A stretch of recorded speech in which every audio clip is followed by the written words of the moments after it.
What's up, everybody? Mount Vernon Kid here, coming to you again. How's everybody doing out there? I know everybody has probably been excited this week. We saw the the trailer for the Green Lantern movie. I know I'm excited about that. But here I'm also to give you my review of episode 11 of Avengers Earth Mightiest Hero, known as Panther's Quest. This episode pretty much was all about Black Panther in this episode, so I know this probably made a lot of my friends very happy. So let's start off.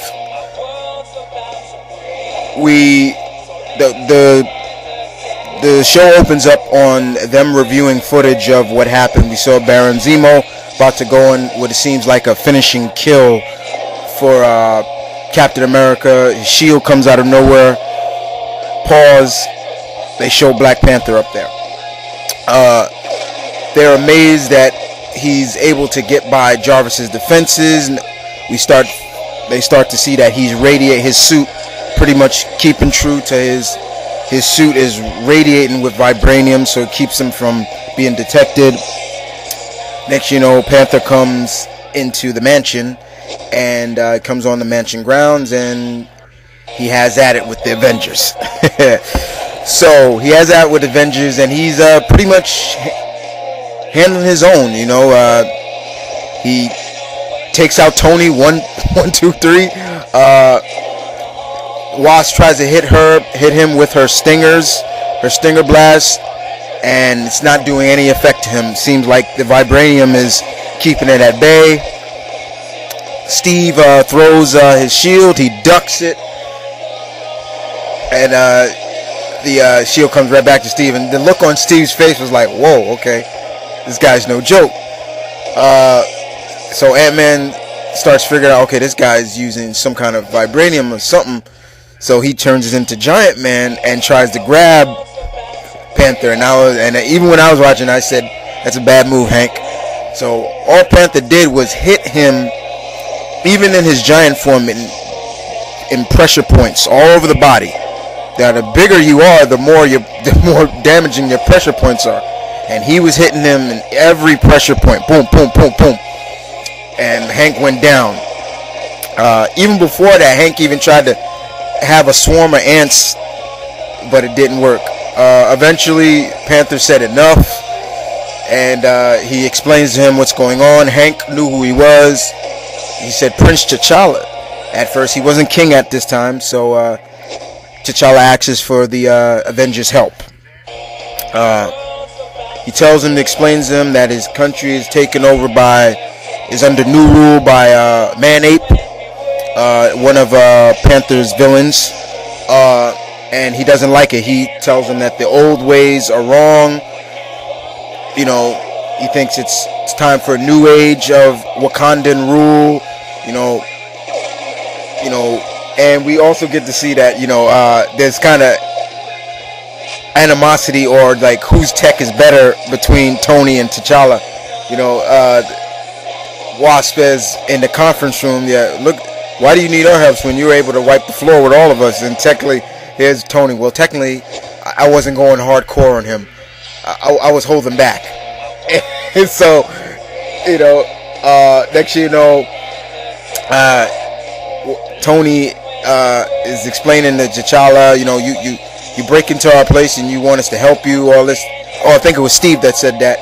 Steve's trying to understand, why should we help? It seems like what you explained to us,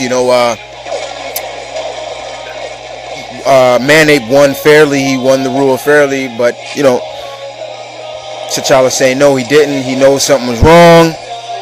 And then T'Challa takes out like a data disk and says, "Computer, analyze Wakanda." And here's Tony like, "No way, you know, they've been trying to get satellites on Wakanda for years. Even I tried and can't." Next, you know, bloop, it comes on. He's like, "Okay, how the heck you know how to do that to my tech?" And that kind of animosity was going back and forth between them. But we did get to see what seems to be, what is going to be truly, I hope, a good friendship between T'Challa and Steve. But even when they got into Wakanda, and here's Tony not listening to T'Challa, and he's saying, you didn't listen to me, you should have went this way. Now the Wakandans, they're going to be on this in no time. The Quinjet is high-tech technology, the best technology ever. Nobody's can protect us. Next, you know, they get shot out of the sky. They get shot out of the sky. And then here's Tony, "Okay, you owe me a jet." And then Tony, "It was your choice not to listen to me." And then T'Challa goes off on his own, which kind of gives the Avengers a little bit of a debris. Like, okay, he asks us for help, but then he's going off on his own. So Tony says, "Cap, follow him." "No problem, okay." And Tony's like, "Wow, he actually did it without any kind of back talk." And Ant-Man says he's a soldier. He's gonna follow rules no matter how bad the orders are. No Thor in this episode, actually. No Thor.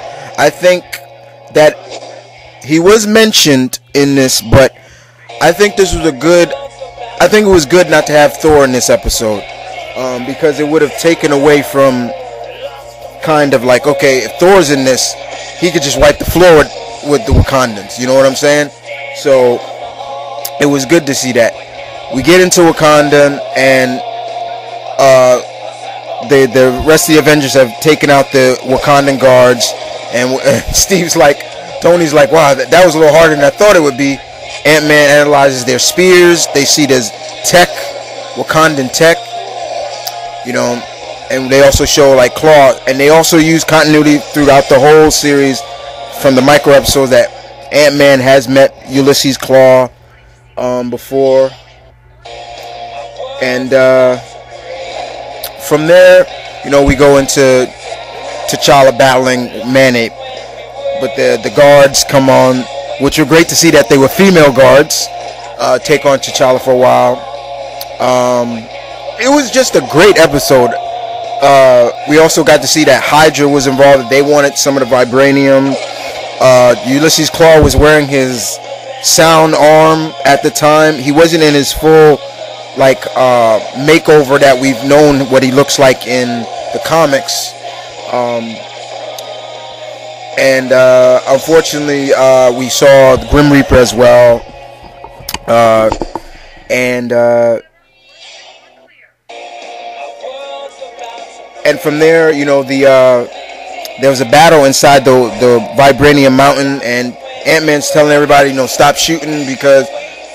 And of course, Claw even said if you keep shooting, then the vibranium will absorb too much of the energy and basically explode. Unfortunately,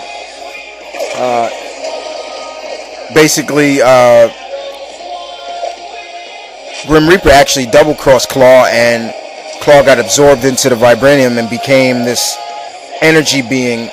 I thought he was going to become the energy being that we all recognize him from being, but it was okay. I didn't mind that.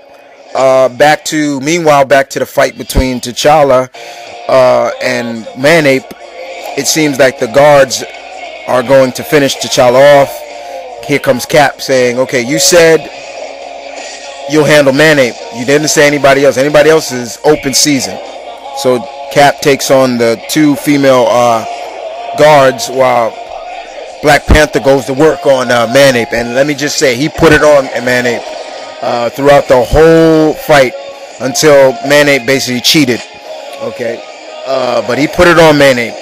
He used the pressure points just like he did Ant-Man. It was a really good episode. In the end, they stopped. Not going to spoil too much, like I said.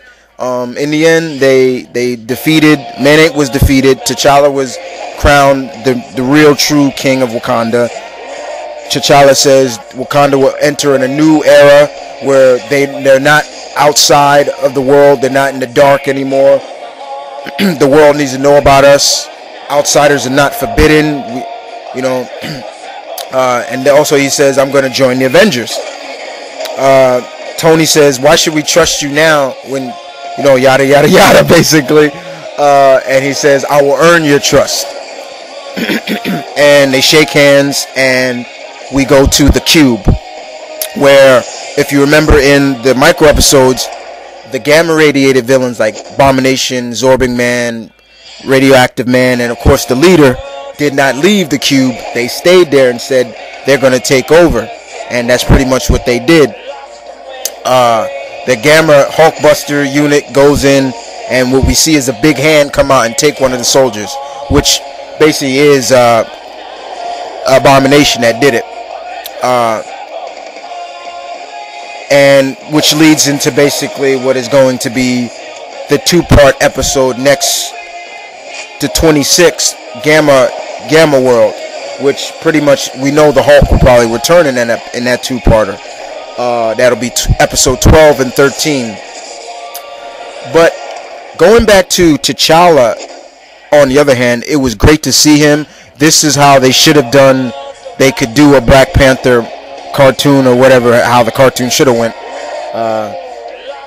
But hopefully, my view is with T'Challa now is he going to be a member, or is he just going to be a member but he's actually spying on the Avengers, basically more authentic now, where he doesn't have to be skulking around in the shadows now, where he could just get access.